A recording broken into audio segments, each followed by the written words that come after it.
En ingénierie, les plus grands défis ne sont pas toujours de créer quelque chose de complètement nouveau. Non, souvent, le vrai challenge, c'est de s'attaquer au gaspillage et à l'inefficacité. Alors on va plonger dans une histoire d'ingéniosité, une étude de cas bien réelle qui nous emmène au cœur d'une usine pour voir comment on peut transformer un déchet en une ressource précieuse. Bon, entrons dans le vif du sujet. Notre histoire se passe chez Colrinck. Et là-bas, il y a un problème. Un problème qu'on ne voit pas forcément, mais qui est bien réel. Et il coûte cher, très cher même, à la fois pour l'entreprise et pour la planète. Donc, imaginez le décor. Une usine qui fabrique des cols industriels. Et au cœur de cette usine, une équipe d'ingénieurs qui se creuse la tête sur un vrai problème. Leur processus de production chauffe tellement qu'il crée un surplus d'énergie colossal qui, pour l'instant, s'envole, littéralement. Et c'est là qu'une question, toute simple en apparence, va tout changer. Et si cette chaleur, qu'on voyait comme un déchet, devenait la solution pour chauffer tout le bâtiment administratif de l'usine, et au passage, faire chuter la facture de gaz naturel. En fait, la réaction chimique pour produire le méthanal, c'est un des composants clés de la colle, elle est ce qu'on appelle exothermique. Ça veut dire qu'elle dégage une chaleur énorme. Tellement de chaleur que l'eau utilisée pour la refroidir grimpe à 31 degrés. Et cette eau chaude, qu'est-ce qu'on en fait? Eh bien, on l'envoie dans une tour de refroidissement qui relâche toute cette énergie dans l'atmosphère. Bref, c'est du gaspillage à l'état pur. Alors, face à un défi pareil, comment on s'y prend? On n'attend pas une illumination, un coup de génie tombé du ciel, non, pas du tout. C'est là que la méthode, le processus entre en jeu. On va voir ensemble comment une solution se construit, pas à pas. Et ça, c'est vraiment un point essentiel. L'ingénierie, surtout le génie chimique, c'est avant tout une discipline de processus. C'est une approche méthodique, une vraie feuille de route qui nous guide de A à Z, de la définition du problème jusqu'à la solution finale. Et cette fameuse feuille de route, elle ressemble à ça. En gros, tout projet de conception suit ces 5 grandes étapes. De l'analyse des besoins jusqu'à la réalisation finale, chaque phase a son importance. Et c'est ce cadre-là qui va guider les ingénieurs de Colrinck. Allez, on retourne chez Collinck. Maintenant qu'on a la méthode, les ingénieurs se lancent dans la phase d'initialisation du projet. Et là, c'est le moment de la créativité, mais d'une créativité organisée. L'idée, c'est de mettre sur la table un maximum de solutions possibles pour ensuite les passer au crible. Bon, la première idée qui sort du chapeau, c'est un grand classique du genre, la pompe à chaleur, aussi appelée refroidisseur de liquide. Le principe, il est assez simple. On prend la chaleur de l'eau du processus industriel et on la déplace ailleurs. C'est une technologie qui a fait ses preuves, on sait que ça marche bien. Mais bien sûr, chaque solution a ses avantages et ses inconvénients. Alors oui, c'est super efficace, mais le coût d'installation, c'est une autre histoire. On parle d'environ $500 000. Aïe. Et en plus, pour fonctionner, la machine consomme pas mal d'électricité, ce qui vient grignoter les économies espérées. La deuxième option, elle, est beaucoup plus directe, voire un peu brutale.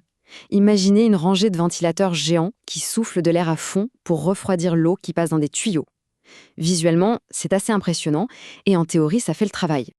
Le gros problème, c'est que c'est énorme. Ça prend une place folle au sol. Et on ne parle même pas du bruit et des vibrations que ça génère en permanence. Disons que ce n'est pas la solution la plus discrète, ni la plus agréable pour les gens qui travaillent à côté.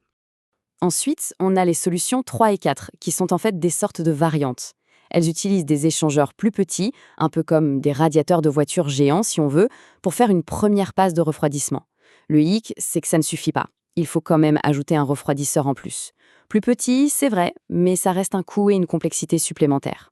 Et on arrive à la 5e et dernière option. Et là, on change de technologie.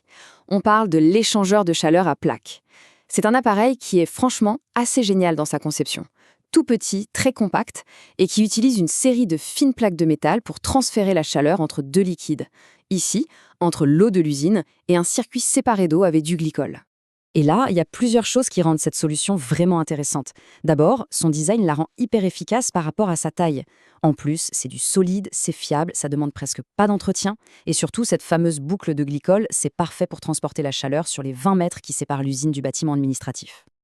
Ok, on a donc 5 solutions sur la table. Chacune avec ses points forts, ses points faibles. C'est le moment de vérité, il faut choisir. Mais la question, c'est comment faire le meilleur choix? Comment s'assurer d'être objectif sans se laisser guider par une préférence personnelle ou une première impression? Eh bien, c'est précisément là qu'on sort un des outils les plus puissants de la boîte à outils de l'ingénieur. Parce qu'on ne se fie pas à l'instinct, on se fie aux chiffres, aux données. Et cet outil, le voici, la matrice de décision.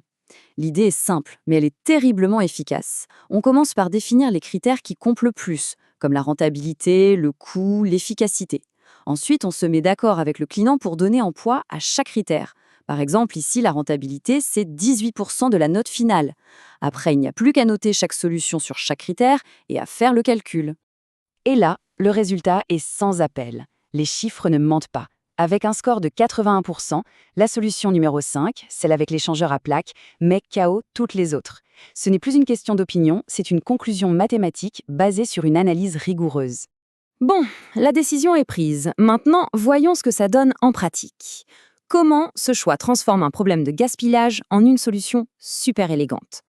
Avant de voir la solution finale, regardez ce chiffre. 2,5. C'est assez fou quand on y pense. Les premiers calculs ont montré que la chaleur perdue par l'usine était 2,5 fois plus importante que toute l'énergie nécessaire pour chauffer le bâtiment administratif pendant un an entier. Le potentiel était donc là, il était juste énorme et pas du tout exploité. Alors concrètement, comment ça marche? C'est simple. L'échangeur à plaques est installé près de l'usine et il joue le rôle de pont thermique. Il récupère la chaleur de l'eau du processus et il la transfère au circuit d'eau glycolée.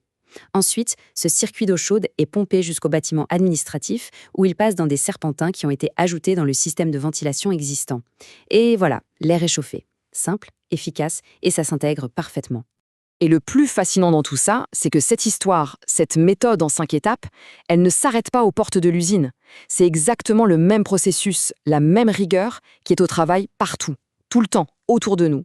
Quand on conçoit un nouveau médicament, quand on crée les matériaux pour nos smartphones, quand on développe des énergies plus propres, le génie chimique est absolument partout. Et tout ça, ça amène à une dernière réflexion. L'histoire de Colin King, c'est l'histoire d'un système invisible qu'on a rendu visible et utile. Mais ça pose la question, combien d'autres systèmes de ce genre, combien d'autres processus ingénieux et cachés se trouvent derrière les objets, le confort, la technologie de notre quotidien? C'est une question qui donne à réfléchir.